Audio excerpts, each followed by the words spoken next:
News update na naman po tayo ngayon mga ka-YouTube at mga ka-Facebook. Update po tayo sa bagong meaning ng BBM na itinanong ng isang bata sa kanyang mama kung yun nga ba ang kahulugan. At ito naman po ay itinanog ng nasabing ina kay PBBM mismo.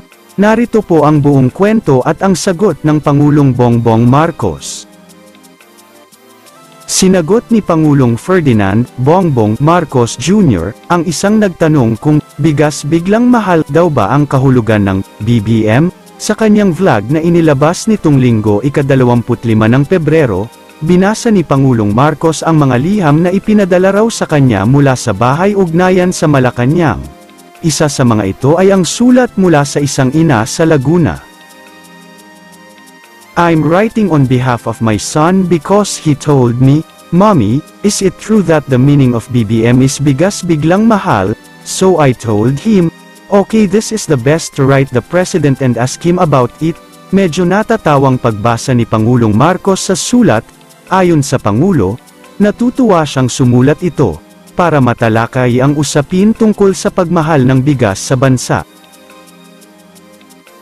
Hindi natin maiiwasan na makita na talagang nagiging problema ang pagtaas ng presyo ng bigas dito sa Pilipinas, ani ng Pangulong Marcos, pero kung titingnan po natin, kahit na yung mga nag-e-export na mga bansa ay tumataas din ang presyo na halos katumbas lang ng pagtaas dito sa Pilipinas, dagdag pa niya. Binanggit din ng Pangulo ang mga top rice producer ng bansa na Vietnam at Thailand, kung saan mataas din umano ang presyo ng bigas dahil sa external shocks, kagaya ng pagtaas ng presyo ng langis, na nakaaapekto raw sa Pilipinas. Kaugnay nito, nangako si Marcos na ginagawa ng pamahalaan ang lahat para masiguro ang sapat na supply ng bigas sa merkado. Pinapalakas na aniya ang sektor ng agrikultura upang lumaki ang ani at hindi na kailangang mag-import ang bansa.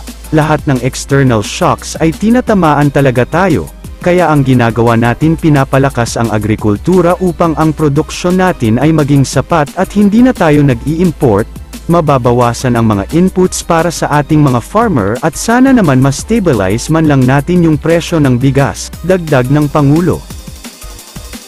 Narito po ang mismong pahayag ng ating Pangulong Bongbong Marcos, pakinggan po natin. Dear Mr. President, greetings from Lian. In the name of the Lord, I'm Lian Leomean and from Santa Rosa, Laguna. I'm writing on behalf of my son because he told me, "Mommy, is it true that the meaning of BBM is bigas biglang mahal?" So I told him, it's the best time to write the president and ask him about it. I'm glad that you did. Dahil talaga naman, hindi natin maiwasan na makita talagang nagiging problema ang pagtaas ng presyo ng bigas dito sa Pilipinas. Pero kung titignan po natin, kahit na yung mga nag-e-export na mga bansa ay tumataas din ang presyo na halos katumbas lang ng pagtaas nandito sa Pilipinas. Sa Vietnam, where they export millions and millions of tons every year. Sa Thailand, ganun din, nag-e-export sila ng millions and millions of tons. Pinag-aral ko at tinignan ko, yung presyo ba nila doon sa kanilang bansa ay mababa? Hindi rin eh. Dahil ang naging problema ay hindi dito sa Pilipinas. Ang nangyayari dito, nagkakaroon tayo ng pataasan ng presyo ng langis. Pag tumaas ang langis, tumataas ang urea. Lahat na sa patubig, lahat yan ay kailangan ayusin. Kaya lahat po ito na mga external shocks ay tinatamaan talaga tayo. Ginagawa natin lahat upang naman ang produksyon natin ay maging sapat na hindi na tayo nag-i-import, mababawasan ang mga inputs kung tawagin para sa ating mga farmer at sana naman may stabilize man lang natin yung presyo ng bigas. Ano po ang masasabi ninyo sa usaping ito mga ka-YouTube at mga ka-Facebook? Comment nyo po kung ano ang inyong masasabi. Kung nagustuhan nyo po ang videong ito, paki-like and share na lang po. At kung hindi pa po kayo nakasubscribe sa aming channel at naka-follow sa aming page, pa-subscribe at follow na lang din po. At paki-click na rin po ang notification bell para updated po kayo sa susunod pa nating mga balita. Maraming salamat po sa panunood at suporta. All the glory belongs to our Lord Jesus Christ. God bless us all.